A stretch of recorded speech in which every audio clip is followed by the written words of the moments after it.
Now for our story. This afternoon in the living room of the little farm on Willow Road, Aunt Mary paused with a dust cloth in her hand, smiled happily as the pleasant sound of laughter drifted down to her. Upstairs in Peggy's room, Aunt Mary's niece and Lisa Fenner sat by the window, talking cheerfully while they worked on a new dress which Lisa had offered to design for her new friend. Two young women sitting together. Two young women each unaware of the fact that the other had been the victim of Kit Meade's selfish scheming.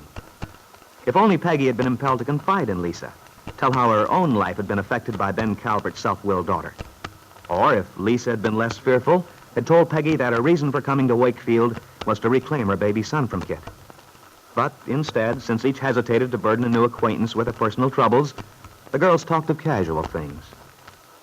Now, after looking quietly out of the window for a moment, Lisa says wistfully, "This is such a lovely view, Peggy." Yes, isn't it?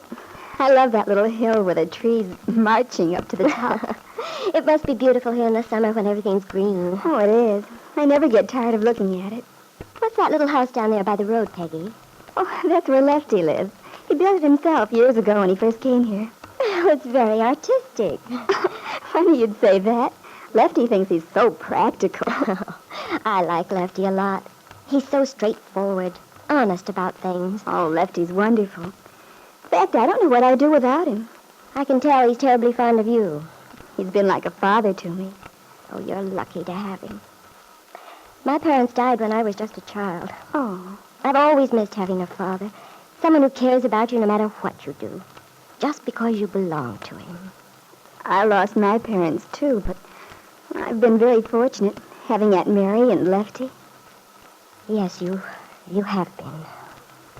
Oh, and this is such a wonderful place to live. Peaceful. I suppose it might seem dull to a lot of people, but luckily I have a basis for comparison after living in the city for a while. In the city? Oh, somehow I imagined you'd always lived out here. Well, I have almost, but I did spend a year in Chicago.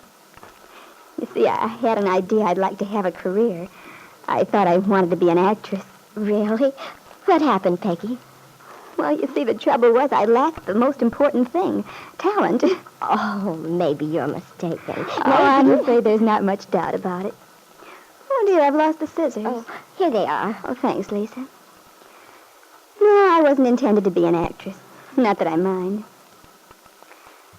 I think it was just an idea I had because I was trying to escape from something. Something that had hurt me. Well, you know how it is. You feel as if by changing the outside things, the externals, you can get away from yourself. Yes, I do know. Of course, I found out it doesn't work. Because you have to take yourself right along with you. But I do envy you for having real talent as a dancer. Must be an exciting life, if you're suited to it. Oh, it is. Of course, it can get to be a job, just like everything else. Was that how it was with you? Just a job? No, Peggy, it wasn't. Not in those days. Then I was very much in love. Lance and I were so happy. I was wondering, but maybe you'd rather not talk about it? Oh, it's all right, Peggy. What? Well, I just thought, since your husband's in Chicago now, well, sometimes things happen. People change. No. The way things are between us, well, Lance might as well be 1,000 miles away. But if you were happy once... Oh, no, there's too much to forget now. I couldn't face Lance. I've wronged him. Oh, I'm sorry, Lisa. I shouldn't have made you think about it. Oh, there, I've got the sleeves all basted. Now, what shall I do next? Let me see. You might... Oh, no, you can't do that until I... Oh, I guess there's nothing else to do until I get the skirt ready. You just sit there and talk to me. Oh, fine. That appeals to my lazy nature. You know, I can't wait to take a trip to the city and see you after you get underway. I'll feel so proud knowing a real live dancer personally. Well, please don't expect too much. Frankly, I'm sort of frightened. I'm so used to dancing with Lance, I'm not sure I'll be any good by myself. Oh, of course you will. Oh, I don't know. It's awfully different when you're used to dancing with someone. Oh, but Aunt Mary has such a lot of faith in me. I do hope I can make a success of it for her sake. Aunt Mary affects people that way. Yes. Well, personally, I'm not the least bit worried, especially after watching you practice. All you need is an opportunity, and whatever it takes to get you started, I'm sure Dell Shipley can manage. You're going to like her a lot. That's what Aunt Mary says. Oh, I only hope I won't be a lot of trouble to her. Don't you worry about that. She's a grand person. And she's crazy about Aunt Mary. She'll break her neck for you, just because you're a friend of the Lanes. That's what frightens me. I'd hate to have her put herself out for nothing. Oh, it's so hard. I'm not sure she can help me, no matter how much she tries. Peggy was puzzled. She wondered why this young woman felt so doubtful, in spite of her obvious talent. Meanwhile, after glancing upstairs to assure herself that the door to Peggy's room was closed, Aunt Mary had gone to the telephone and put in a long-distance call to Chicago. Now, after a moment, she hears a familiar voice. Hello? Hello, Dale? Is that... Why, Mary Lane. Mary, is anything wrong? Is anything... Oh, no, nothing's wrong. Nothing at all. Oh, well, thank the Lord. I hear from you so seldom, I was sure something must be haywire down there. No, everything's fine, Dale.